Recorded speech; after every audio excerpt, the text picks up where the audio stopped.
Halo semua, apa kabar kalian?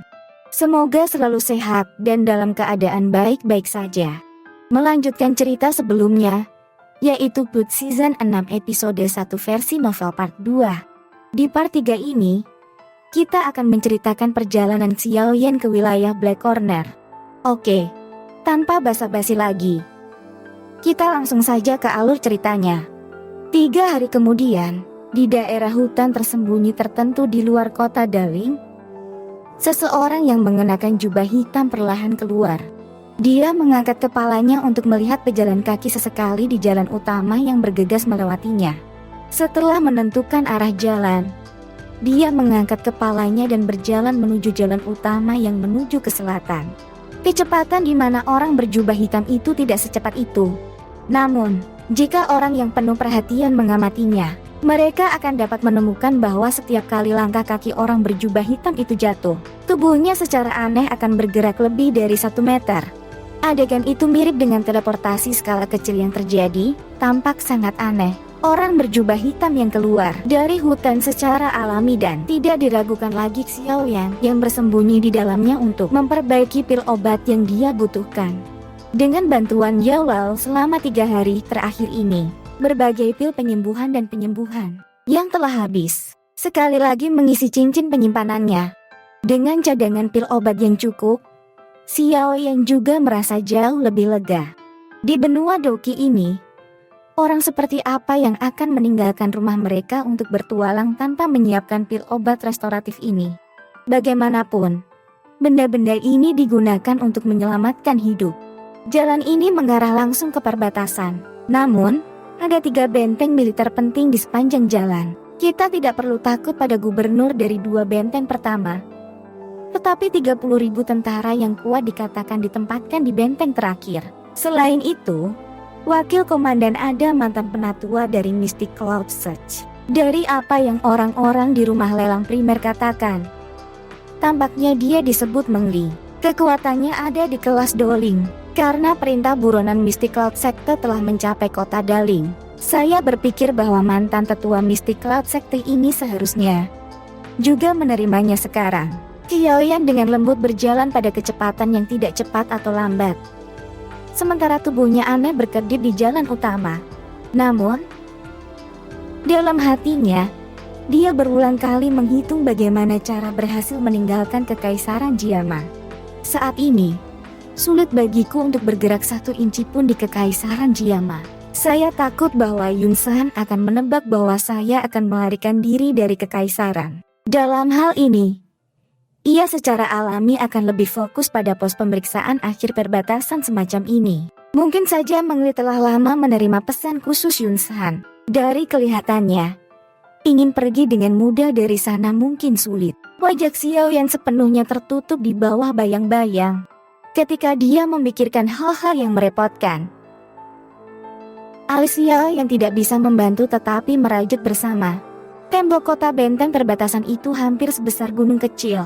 Pasti ada kekuatan besar pemanah yang berpengalaman dalam mengendarai dan menembak di dalam benteng serta penghalang penginderaan energi khusus. Karena itu digunakan untuk menjaga perbatasan. Kemungkinan juga bahwa benteng harus memiliki kemampuan untuk bertahan melawan orang-orang yang terbang melewati dari langit. Kalau tidak, Tetocah, apakah orang-orang kuat di negara lain bisa datang dan pergi sesuka hati? Sepertinya ingin melewati pos pemeriksaan terakhir semudah aku melewati kota Daling mungkin sedikit mustahil. Xiaoyan dengan lembut menghela nafas saat dia menggelengkan kepalanya, merasa sedikit kesal. Di dalam kekaisaran Jiama, ada perintah militer. Terbang dilarang di langit dekat salah satu benteng militer penting di samping perbatasan. Jika ada yang ditemukan, kemungkinan mereka akan menerima pukulan destruktif dari semua arah. Kita hanya bisa mengambil 1 langkah pada 1 waktu dan melihat bagaimana hasilnya. Jika itu benar-benar mustahil, maka kita hanya bisa mengambil risiko dan secara paksa menagih masa lalu. Xiaoyan menggelengkan kepalanya dan berhenti membayangkan skenario yang berbeda. Sebaliknya, ia memusatkan seluruh perhatiannya untuk mempercepat perjalanannya. Meskipun jarak dari kota Daling ke perbatasan Jiama tidak pendek, Ini hanyalah sesuatu yang kecil, relatif berbicara.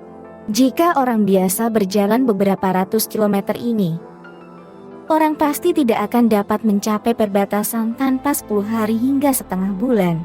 Bahkan dengan kecepatan Xiaoyan dan penggunaan yang tenang dari Purple Cloud Wings untuk terbang selama beberapa waktu di sepanjang jalan, butuh 3 hari untuk melewati 2 benteng yang ada di sepanjang jalan. Seperti Xiaoyan harapkan, tidak adanya orang dari Mystic Cloud Sector dalam eselon atas kepemimpinan 2 benteng berarti bahwa perintah yang dicari, yang tidak diakui oleh keluarga kekaisaran, tidak ditempatkan di mana-mana seperti halnya di kota Daling. Pasukan yang ditempatkan di sana juga tidak memperhatikan perintah yang diinginkan. Ini memungkinkan Xiaoyan untuk berhasil melewati sempit kedua benteng tanpa bahaya. Meskipun dia telah berhasil melewati 2 benteng, perasaan Xiaoyan tidak sedikit pun rileks karena ini. Ini karena dia tahu bahwa yang paling merepotkan adalah benteng besar terakhir yang dikenal sebagai Sengui Pass. Sebagai benteng militer di perbatasan kekaisaran dengan tujuan menakut-nakuti kekuatan negara lain, itu tidak akan berlebihan untuk menggambarkan pertahanan di sana sebagai jaring. Semua prajurit yang ditempatkan di sana benar-benar memiliki pengalaman medan perang berdarah dan berapi-api. Mereka jauh dari apapun seperti pasukan yang menjaga kota-kota di dalam kekaisaran, yang tubuhnya dilubangi dari gaya hidup mewah, dan tidak dapat dibandingkan. Benteng ini adalah garis pertahanan terakhir yang akan mencoba menghalangi Xiao yang meninggalkan kekaisaran Jiang. Hanya jika Xiao yang bisa menyerbu keluar dari tempat ini, dia benar-benar akan menjadi seperti naga yang berkerumun ke laut terbuka atau elang melayang di langit. Tidak akan ada lagi yang mengikatnya. Oleh karena itu, kali ini sangat penting untuk melewati pes ini. 2 hari setelah melewati benteng kedua, benteng raksasa itu, yang seperti binatang prasejarah raksasa yang berdiri di perbatasan kekaisaran Jiama, akhirnya muncul di garis pandang Xiaoyan. Xiaoyan berdiri di atas lereng gunung dan menatap tembok kota besar, yang hampir tak berujung. Dia sekali lagi merasakan suara berteratur yang samar-samar dipancarkan dari tembok kota dan tidak bisa menahan dengan lembut menghembuskan napas udara. Kekuatan puluhan ribu tentara bergabung dan kekuatan ganas yang dibebankan ke langit kemungkinan tidak akan pucat dibandingkan dengan pembentukan bersama dari Mystic Cloud Sector. Kebebasan naga yang kembali ke lautan luas ada di sisi lain tembok kota ini. Namun, Xiaoyan agak babak belur. Benteng besar ini seperti harimau ganas yang tergeletak di jalannya, menghalangi jalan terakhirnya. Terbang dengan paksa tidak akan menjadi metode yang dapat diandalkan. Melihat itu, saya hanya bisa mencoba dan melihat apakah saya bisa menyelinap melalui kerumunan. Pandangan Xiaoyan menyapu jalan di bawah di mana kelompok orang-orang dengan gerobak kuda datang dan pergi. Dia ragu-ragu sejenak, melangkah mundur perlahan dan akhirnya menghilang ke lautan manusia. Di jalan tanah yang kuning, sekelompok besar yang memiliki ukuran hampir 100 orang berbaris dengan sangat cepat menuju benteng besar di ujung pandangan mereka. Sepanjang jalan, mereka membawa kutukan yang dibebankan ke surga. Dari pakaian seragam yang dipakai kelompok orang ini, tampaknya mereka milik perusahaan tentara bayaran. Memiliki 100 orang di kompi tentara bayaran berarti itu bisa dianggap sebagai ukuran menengah di dalam kekaisaran Jiama. Karena Sengui Pass yang dekat dengan perbatasan, suasana kacau di sini sangat disukai oleh perusahaan tentara bayaran tertentu. Mereka tidak suka mengambil rute yang aman untuk berburu magical beast dan mendapatkan uang. Sebaliknya, mereka senang menjadi perusahaan tentara bayaran perang legendaris. Dengan kata lain, itu untuk membantu pihak tertentu dalam perang dan menuai imbalan besar atas bantuan mereka. Meskipun hadiah semacam ini sangat luar biasa, tingkat bahayanya juga sangat tinggi. Lagi pula, di medan perang penggiling daging semacam itu, beberapa ratus tentara terbunuh jika mereka tidak waspada bukanlah sesuatu yang unik. Jika seseorang berjalan beberapa ratus kilometer ke timur benteng dan melewati beberapa negara atau suku kecil, orang akan dapat memasuki wilayah khusus dengan terkenal di seluruh benua sebagai wilayah Black Corner. Di sini, karena geografinya yang istimewa, itu hampir merupakan daerah paling kacau di seluruh benua. Orang-orang kuat yang tak terhitung jumlahnya dari semua negara akan mengungsi di sana dan membangun aturan yang paling biadab. Selain itu, selain manusia, gak banyak ras lain di wilayah ini. Itu bisa disebut benua miniatur dengan keanekaragamannya. Tidak ada hukum yang mengikat siapapun di wilayah Black Corner. Ada satu aturan, hukum rimba. Dengan kata lain, itu berarti bahwa yang lemah adalah mangsa bagi yang kuat untuk dikonsumsi. Yang lemah tidak punya hak di tempat seperti itu. Ini adalah wilayah yang sangat sederhana. Selama Anda mau, tidak akan ada orang yang menghentikan Anda, bahkan jika Anda memutuskan untuk secara terbuka seorang wanita di jalan. Tentu saja, prasyarat untuk ini adalah bahwa Anda lebih baik memilih pihak yang Anda dengan benar. Kalau tidak, nasib Anda mungkin relatif menyedihkan. Dalam Black Corner region, seorang wanita kadang-kadang bahkan lebih menakutkan daripada pria. Hanya ada satu alasan untuk ini. Mereka berhasil bertahan di tempat ini. Selain itu, Black Corner region juga bisa disebut sebagai titik pertukaran informasi di dalam benua. Sejumlah besar informasi mengalir keluar dari tempat ini setiap hari. Setelah itu, akan ada banyak sekali informasi yang akan mengalir dari dunia luar ke dalamnya. Terus terang saja, jika Anda ingin menjadi terkenal dan ingin terkenal di seluruh benua, wilayah Black Corner dapat memberi Anda jalan pintas tercepat. Tentu saja, prasyaratnya adalah Anda harus memiliki kekuatan dan modal yang cukup. Kalau tidak, hidup Anda akan hilang bahkan sebelum nama Anda bisa meninggalkan tempat ini. Sebagai daerah kacau yang terkenal di seluruh benua, wilayah sudut hitam juga cocok dengan reputasi ini. Setiap hari akan ada orang kuat sekarat dan setiap hari akan ada orang kuat yang berkerumun di luar. Wilayah ini dipenuhi dengan kematian, tetapi juga dipenuhi dengan tantangan dan godaan.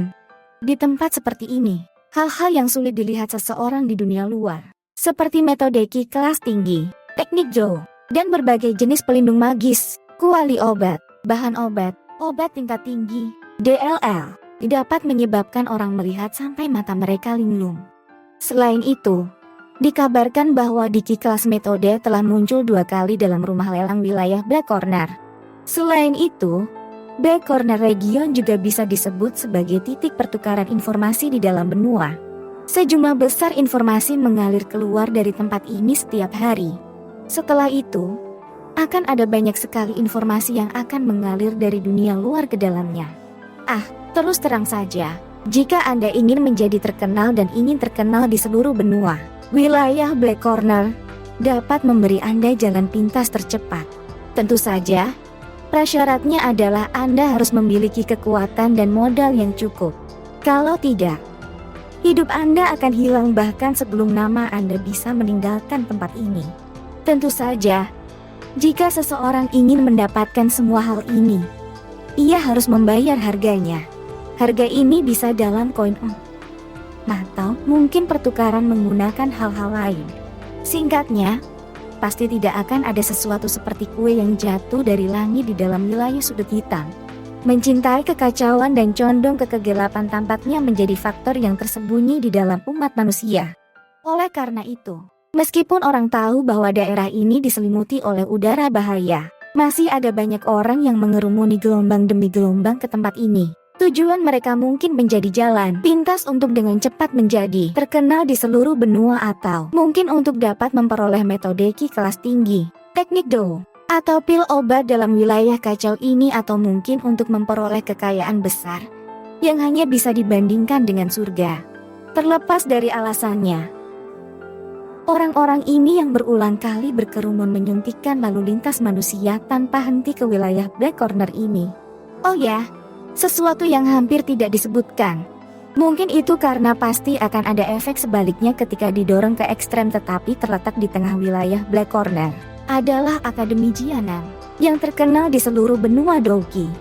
Hanya saja daerah tertentu yang mengelilingi bagian luar Akademi Jianan milik daerah yang damai. Siapapun yang membawa atmosfer di dalam wilayah sudut hitam ke tempat ini akan menjadi mayat di pohon besar yang terletak di garis batas antara Akademi Jianan dan wilayah sudut hitam pada hari berikutnya. Selama bertahun-tahun, tampaknya tidak ada pengecualian. Ada rumor bahwa mayat 2 Dowangs dan 1 Dowang digantung di pohon besar yang disebut pohon roh mati.